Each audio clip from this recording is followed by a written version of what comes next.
حضرت علی رضی اللہ تعالیٰ عنہ گھر میں داخل ہوئے. صبح کا وقت ہے. حضرت علی رضی اللہ تعالیٰ عنہ گھر میں داخل ہوتے ہیں. حضرت علی جب گھر میں داخل ہوتے ہیں تو عجیب و غریب حالت دیکھتے ہیں کہ فاطمہ رو رہی ہے. اب صبح کا وقت ہے, فاطمہ رو رہی, آنکھوں سے آنسو جاری ہے, اور حضرت علی دیکھتے ہیں کہ فاطمہ چکی پیسنے کے لیے تیار ہے, اور قریب میں پانی گرم ہو رہا ہے, اور قریب میں کپڑے رکھے ہیں جس کو دھونا ہے. اب حضرت علی حیران ہو جاتے ہیں کہ میں تو روزانہ صبح گھر میں آتا ہوں, لیکن کبھی میں نے یہ تو نہیں دیکھا کہ میری بیوی فاطمہ رو رہی ہو اور پانی گرم ہو رہا ہو, کہیں کپڑے دھلنے کی تیاری ہو رہی ہو, کہیں چکی پیسنے کی تیاری ہو رہی ہو. بس حضرت علی رضی اللہ تعالیٰ عنہ گھبرا جاتے اور اپنی بیوی فاطمہ سے پوچھتے ہیں کہ آخر یہ کیا معاملہ, یہ صبح صبح فجر کے وقت کیا عالم ہے کہ تم رو رہی ہو, یہ ساری چیزیں تیار ہو رہی ہیں. روایت کے اندر ہی حضرت فاطمہ کوئی جواب نہیں دیتی. حضرت علی جیسے جیسے سوال کرتے فاطمہ کا رونا اور زیادہ ہو جاتا. حضرت علی بہت سوال کرتے اور فاطمہ دھاڑے مار کر روتی ہے. آخر میں حضرت علی کہتے ہیں کہ تجھے خدا کا واسطہ ہے, مجھے بتا دے تو کیوں رو رہی ہے, اور صبح میں یہ کیا حال ہے کہ پانی گرم ہوتا ہے, کہیں کپڑے دھلے جا رہے ہیں, کہیں کچھ تیاری ہو رہی, آخر کیا معاملہ ہے. بس حضرت فاطمہ رونے لگتی اور رو کر کہتی ہے کہ میں آپ سے کیا بتاؤں, رات کو میں نے خواب دیکھا.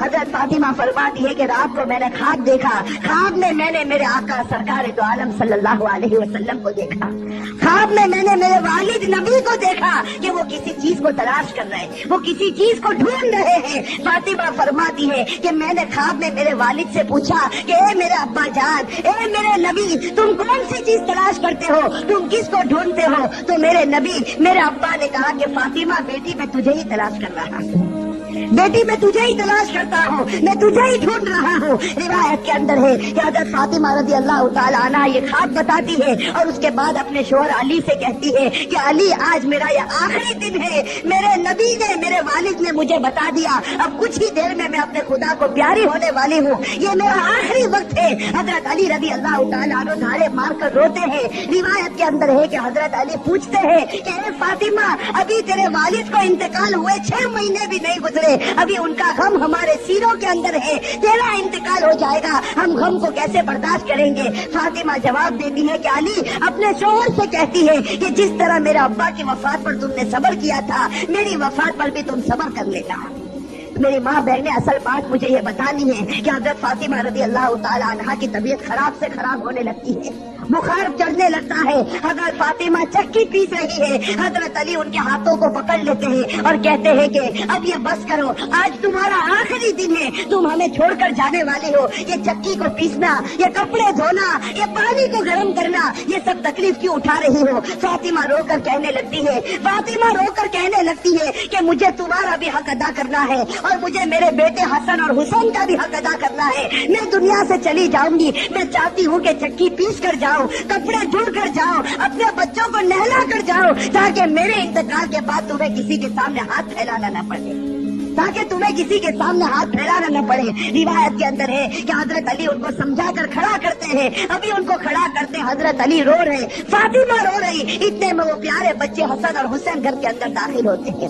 میرے بھائیو, سوچو اس ماں کے دل کے اوپر کیا گزرتی ہوگی جو اپنے بچوں کو, حسن اور حسین کو آخری مرتبہ دیکھتی ہے. حضرت فاطمہ دونوں بچوں کو اپنے سینے سے لگا لیتی ہے, حضرت علی رو رہے, فاطمہ روتی. ان کا رونا دیکھ کر وہ 2 معصوم بچوں کو رونا آ جاتا. وہ 2 معصوم بچے جب روتے ہیں اور اپنی ماں سے پوچھتے ہیں کہ ماں تو کیوں روتی ہے, اپنے باپ سے پوچھتے ہیں کہ ابا جان تم کیوں روتے ہو, علی کوئی جواب نہیں دیتے, فاطمہ کوئی جواب نہیں دیتی. فاطمہ صرف بچوں سے اشارہ کرتی ہے کہ تم میرے والد کی قبر کے اوپر چلے جاؤ, تم میرے نبی کی قبر پر چلے جاؤ. تاریخ میں یہ بات لکھی ہے کہ حسن اور حسین دونوں معصوم بچے ہیں, دونوں لاڈلے بچے ہیں, نبی کی قبر کے اوپر جاتے ہیں, ابھی قبر کے اوپر کھڑے ہوتے ہیں کہ اندر سے آواز آتی ہے, حضرت محمد رسول اللہ صلی اللہ علیہ وسلم کی آواز آتی ہے کہ اے میرے نواسے, تم اپنی ماں کے پاس چلے جاؤ, میرے پاس تو تم بعد میں بھی آ سکتے ہو, لیکن آج آخری دن ہے, اس دن کے بعد تمہیں اپنی ماں کا چہرہ نظر نہیں آئے گا.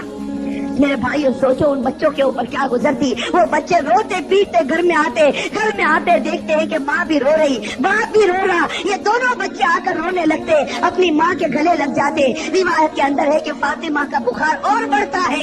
شام کا وقت ہوتا ہے. اب حضرت فاطمہ کو یقین ہو جاتا کہ اب میرا انتقال ہوگا, اب میرا آخری وقت آ گیا. میری ماں بہنیں کان کھول کر سنے. حضرت فاطمہ اپنے شوہر کو قریب میں بٹھا دیتی ہے. حضرت فاطمہ علی رضی اللہ تعالیٰ عنہ کو قریب میں بٹھاتی ہے اور حضرت فاطمہ کہتی ہے, اپنے شوہر سے کہتی ہے کہ میں 3 بات تمہارے سامنے رکھتی ہوں. میری ماں بہنیں اس بات کو سنیں اور سوچیں کہ ہم اپنی زندگی کو کیسے بدلیں.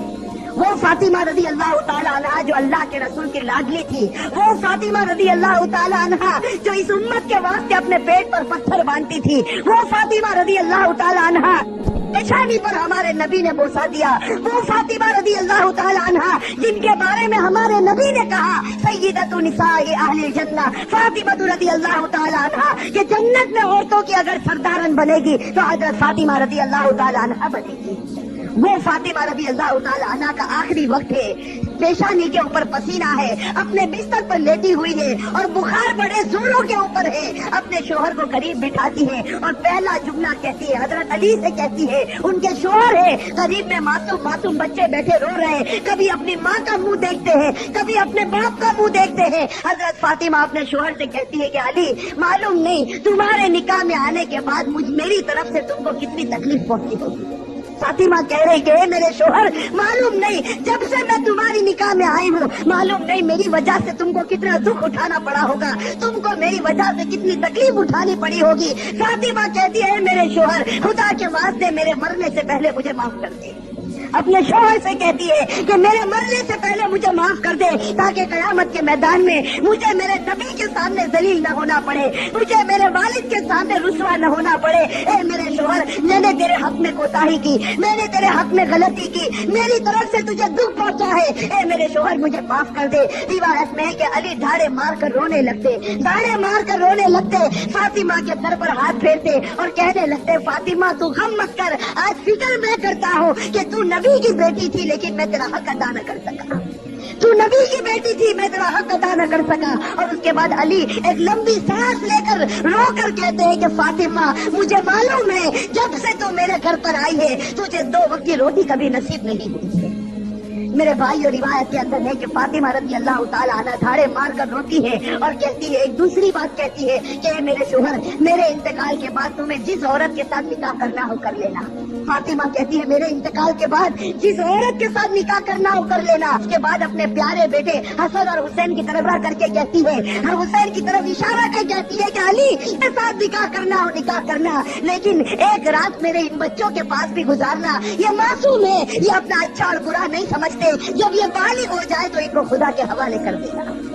اور تیسری بات میری ماں بہنیں کان کھول کر سنے, یہ ہمارے نبی کی بیٹی کی آخری وصیت, ہمارے نبی کی لاڈلی بیٹی کی آخری وصیت. حضرت فاطمہ رضی اللہ تعالی عنہا فرماتی ہے کہ اے میرے شوہر, حضرت علی سے کہتی ہے کہ میرے شوہر جب میرا انتقال ہو جائے تو کسی کو نہ بلانا, جب میرا انتقال ہو جائے, جب میری وفات ہو جائے کسی کو نہ بلانا. حضرت علی بڑے جوش میں آ جاتے اور کہتے ہیں کہ تو نبی کی بیٹی ہے اور تو کہتی کسی کو نہ بلانا. میں تو سارے مدینے والوں کو بلاؤں گا, میں انصار کو بلاؤں گا, میں مہاجرین کو بلاؤں گا, میں پورے مدینے کو تیرے جنازے میں جمع کر دوں گا. حضرت فاطمہ اشارے سے کہتی ہے کہ نہیں, میرے جنازے میں کسی کو نہ بلانا, میرے جنازے میں صرف تم ہوں گے اور میرے یہ 2 معصوم بیٹے ہوں گے, ان کے سوا میرے جنازے میں کوئی نہ آئے. حضرت علی پوچھتے آخر وجہ کیا ہے؟ حضرت فاطمہ رونے لگتی اور رو کر کہنے لگتی ہے کہ میرے والد نے مجھ سے کہا تھا کہ بیٹی پردے میں رہنا, میرے والد نے مجھ سے کہا تھا بیٹی پردے میں رہنا, میں نے میری والد کی بات کو پورا کر لیا. زندگی میں کسی مرد نے میرے بدن کو نہیں دیکھا, میں چاہتی ہوں کہ موت کے بعد بھی کوئی میرے بدن کو نہ دیکھے, میں چاہتی ہوں موت کے بعد بھی کوئی غیر آدمی میرے جسم کی طرف نگاہ نہ اٹھائے. میری ماں بہنیں آج اسی بات سے ہمیں شرم آتی ہے. آج ہماری ماں بہنوں کو کہا جائے کہ بھائی پردہ کر لو, اور ہمارے جوانوں کو کہا جائے کہ تیرا چہرہ ایسا بنا دی جو چہرہ تیرے نبی کا تھا, تو میرے بھائیوں ہمیں پسند آتا ہے. میرے بھائیوں ہمارے جوانوں سے پوچھو کہ بھائی چہرے پر داڑھی رکھ لے, ہماری ماں بہنوں کو کہو پردہ کر لے. میرے بھائیوں یہ ہمیں پسند نہیں آتا. بتاؤ اگر نبی سے سچی محبت ہوتی, فاطمہ سے